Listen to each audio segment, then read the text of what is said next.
નથી છૂટ્યો. નંદાલય તરફ પ્રયાણ કર્યું છે. રથને નીચે ઉતરી નંદાલયની અંદર પ્રવેશ કર્યો. માં યશોદા નંદ બાબાને મળ્યા છે, આશ્વાસન આપે છે. પણ યશોદા આશ્વાસન શું સાંભળે? ગોપીઓ બધી ઊભી થઈ અને ઉદ્ધવજીને પૂછવા લાગી, શું કરે છે કૃષ્ણ? એ તો જૂઠું બોલનારો છે, એક વખત ગયો પાછો દેખાતો પણ નથી. એમાં ઉદ્ધવજીને પ્રશ્ન કરતા હતા ને એ સમયે નંદાલયની અંદર જે એક ઢારિયો છે એમાં વાંસનો સ્તંભ, એ વાંસના સ્તંભની અંદર એક નાનકડું દર અને એમાંથી ભમરો બારે નીકળે છે.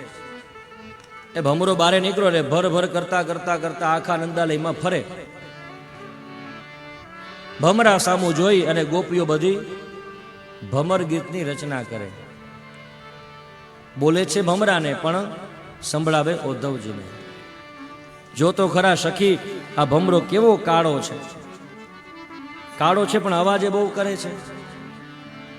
એક ફૂલ ઉપરથી સુગંધ લઈ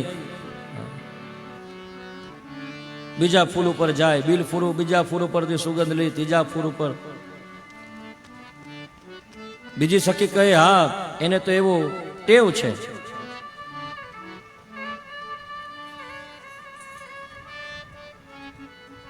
એક સખી કહે કે હા, એ ભમરો જો એનો નિયમ હોય કે ઈયળ કોઈ પણ ફૂલમાં હોય ને એને ડંખ એક વખત મારી દે, પછી પોતે તો ઉડી જાય, પણ પેલી ઈયળ ડંખ મારીને વહી ગયો હોય ને ભમરાનું રટણ કરી રાખે, હમણાં આવશે મને ડંખ મારશે, આવશે ડંખ મારશે. એ ઈયળ બિચારી એમાં ને એમાં પોતે પણ ભમરી બની જાય. સુંદર મજાના ભમર ગીત છે અને આપણા કવિ એ જ ભમર ગીતને સુંદર મજાની એક કવિતા તરીકે લખ્યું છે. મથુરા ના રાજા ત્યાં છો, ગોવાળો ને ભૂલી ગયા છો.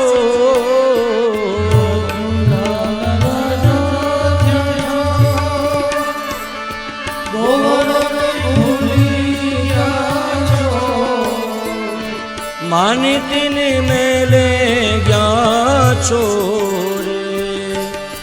હે ઓધાજી મારા વાલાને એ બધીને કેજો રે. માને તો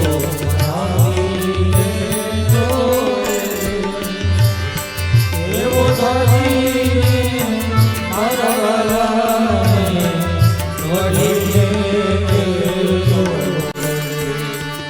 એક વાર ગોકુળ આવો, માતાજીને મોઢે થાવો.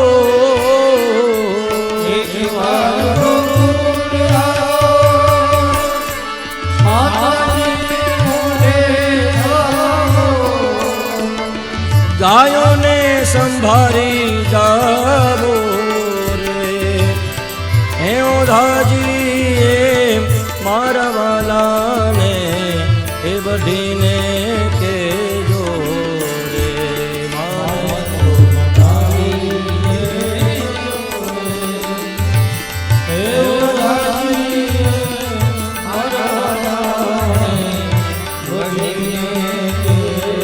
હરિબો.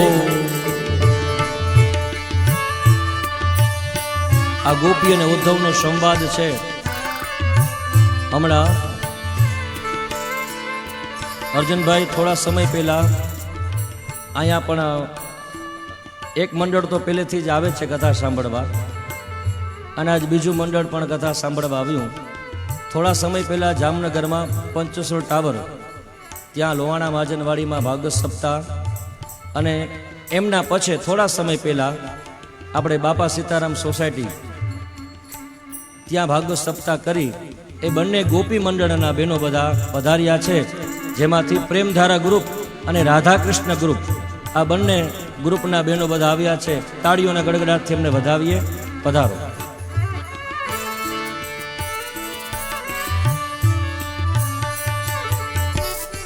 ગોપીઓ કહે છે, વાલાજીની મરજીમાં માગે તે લાવી દેશું,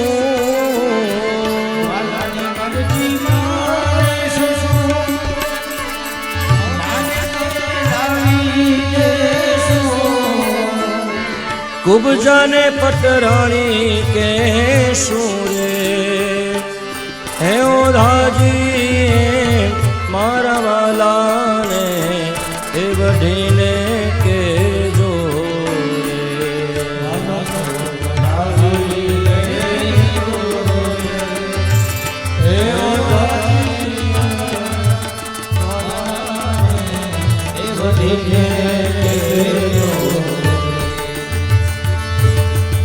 સુંદર સ્તુતિ છે. ગોપીઓએ ઉદ્ધવજી પાસે બધું જ કહ્યું. ભગવાન કહેશે બધું જ કરવા માટે તૈયાર છીએ, માગે દેવા માટે તૈયાર છીએ, એમાં પ્રાણ પણ દઈ દેશું, પણ પરમાત્માને કહો કે મથુરા મૂકીને અહીંયા આવતો રહ્યો. એ માગે બધું લઈ દેશું, જે કેસે કરશું. બસ એને એક વખત કયો યશોદાજીને મળી જાય. યશોદાને મળી અને પછી એની ગાયો જે છે નંદી ગૌરી આદિ, બસ એને સંભાળી જાય. અમે જે વિલાપ કરીએ છીએ એને ખબર પડે. બસ ઉદ્ધવજી આટલું કહેજો. હવે થયું એવું, ઉદ્ધવજી ગયા હતા સવારે, સાંજે પાછી આવાજ આવીને હતા, પરંતુ આ ચર્ચા એટલી બધી ચાલી, જ્ઞાન ભક્તિ પાસે શૂન્યતઃ થઈ ગયું. જ્ઞાન ગમે એટલું હોય, પણ જ્યારે પરમાત્મા સાથે જ્ઞાન ભક્તિમય જોડે ને તો એની કિંમત છે.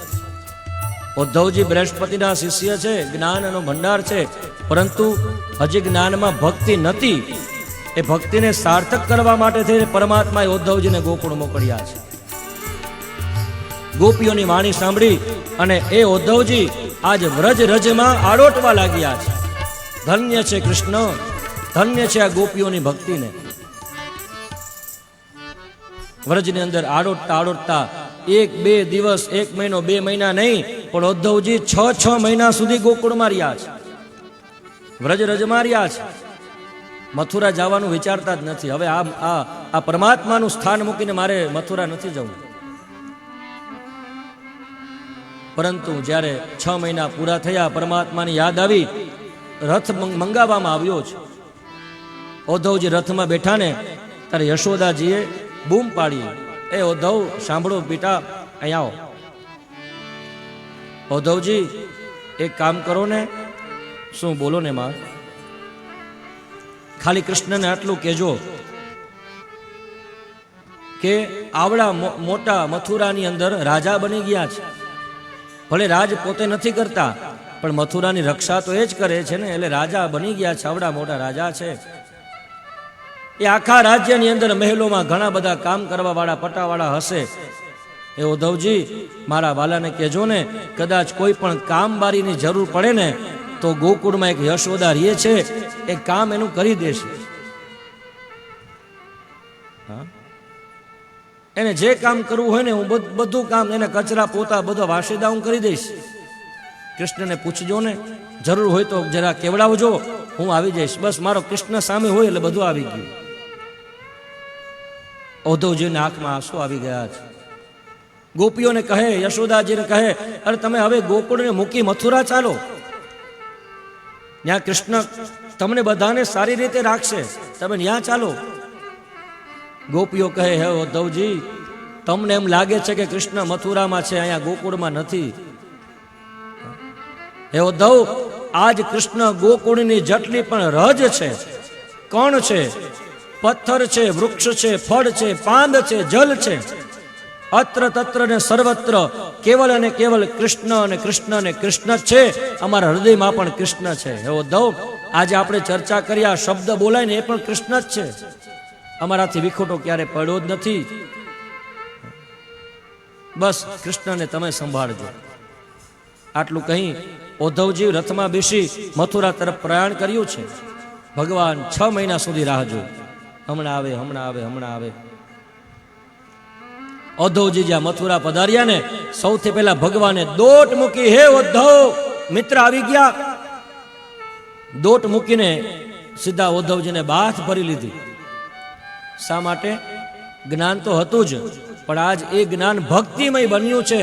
અને જ્યારે ભક્તિ જ્ઞાન અને વૈરાગ્ય તણે પુષ્ટ થાય ને એટલે પરમાત્મા ચતુર્ભુજ નારાયણ સામે દોટ મૂકીને આવે છે. ઉદ્ધવજીને વાલ કર્યો, હે ઉદ્ધવ, શું કહ્યું ગોકુળવાસીઓ? કેમ ભાઈ મોડું થયું? 6 મહિના? કૃષ્ણ ખરેખર ધન્ય છે તને. આવો સ્નેહ, આવો પ્રેમ, આવો મોહ બધો મૂકીને તું મથુરા આવ્યો? ભાઈ એક કામ કર, આ મથુરાનું રાજ્ય બધું હું સંભાળી લઈશ, તું ગોકુળ જા. તારે ગોકુળમાં રહેવાનું છે, અહીંયા નહીં રહેવાનું, તું જા. ઉદ્ધવજીએ ઘણું કહ્યું. કૃષ્ણ કહે, નહીં નહીં ભાઈ, આ તો હવે લીલા કરવાની છે.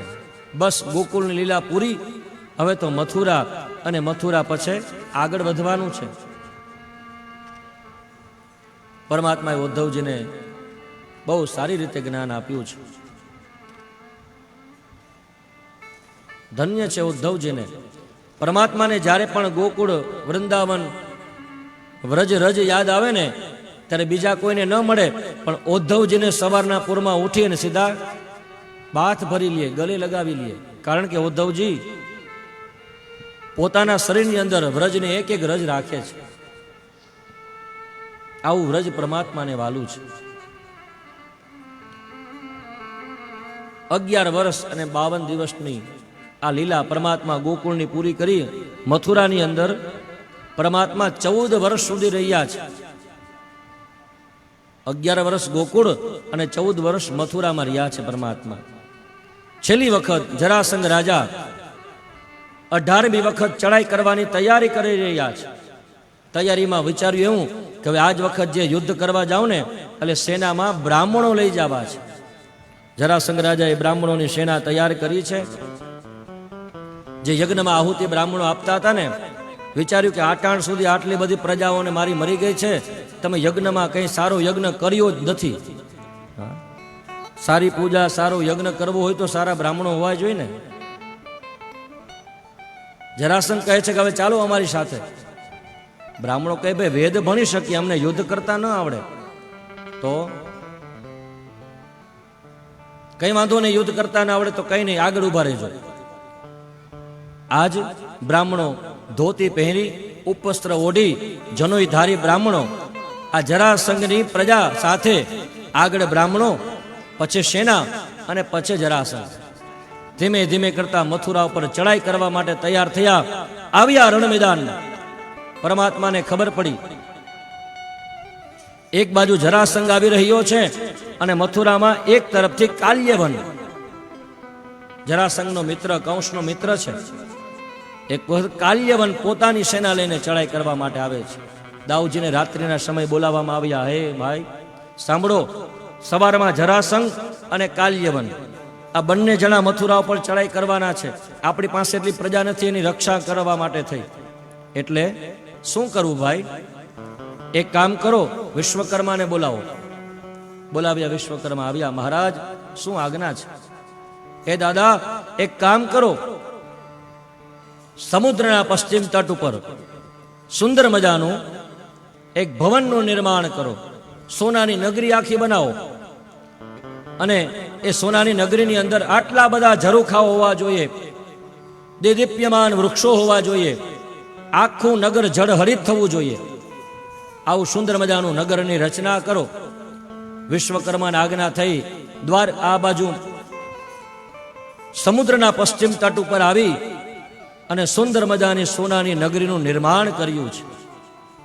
દાઉજીને કહ્યું, હે મહારાજ, દાઉજી તમે તો, તમારું નામ જ સંકર્ષણ છે. એક કામ કરો, આપણી જેટલી પણ પ્રજા યદુવંશ છે આ બધી જ પ્રજાને રાતો રાત સંકર્ષણ કરી પેલા સોનાના મહેલમાં બેસાડી દીધી. પ્રજા બધી સૂતી હતી. દાઉજી મહારાજે સંકર્ષણ કરી બધી પ્રજાને લઈ સોનાની નગરીમાં સુવડાવી દીધા છે. આ બાજુ પરમાત્મા તૈયાર થઈ રહ્યા છે. સવારની પોરની રાહ જોઈ રહ્યા છે. રાહ જોતા જોતા બન્યું એવું, સવારનું પ્રભાસ મથુરામાં થયું અને બંને દિશાઓમાંથી યુદ્ધ કરવા માટે રાજાઓ આવી રહ્યા છે. પરમાત્મા સુસજ્જ છે. શસ્ત્રની સાથે યુદ્ધ કરવા માટે પરમાત્મા તૈયાર છે. અને આ બાજુ જે યદુઓને નગરીમાં સુવડાવ્યા હતા એ બધા સવારમાં ઉઠ્યા. ઉઠતાની સાથે આંખ ખોલીને ત્યાં તો સૂર્ય નહીં પણ સોનાનો પ્રકાશ દેખાયો. આ ક્યાં પહોંચી ગયા? આ શું છે? આપણું નગર ક્યાં? આપણો મહેલ ક્યાં? આ તો નવીનતાવાળો મહેલ છે, સોનાનો મહેલ. બધી પ્રજા ઉઠી જાગી, એકબીજાને પૂછવા લાગે, દ્વાર કહા, દ્વાર કહા, દ્વાર, દરવાજો ક્યાં છે? દ્વાર કહા, દ્વાર કહા, દ્વાર કહા. પૂછતા પૂછતા નામ પડ્યું, બોલીએ શ્રી દ્વારિકાધીશ કી. નગરીનું નામ આપ્યું દ્વારિકા. દ્વાર કહા, દ્વાર ક્યાં છે? એના પરથી નામ પડી ગયું દ્વારિકા. આ બાજુ બધા સોનાની નગરીમાં પોતપોતાના મહેલો બનાવી રહેવા લાગ્યા. સવારના પોરમાં પરમાત્મા યુદ્ધની રાહ જોઈ રહ્યા છે. કાલ્યવંશ સાથે દાઉજી લડશે અને આ બાજુ જરાસંઘ સાથે હું. પરમાત્મા એક જરાસંઘની ચડાઈ કરવાની જે સેના આવી રહી હતી, પરમાત્મા હાથમાં શસ્ત્ર રાખ્યું છે. જ્યાં ધીમે ધીમે સેના દેખાઈને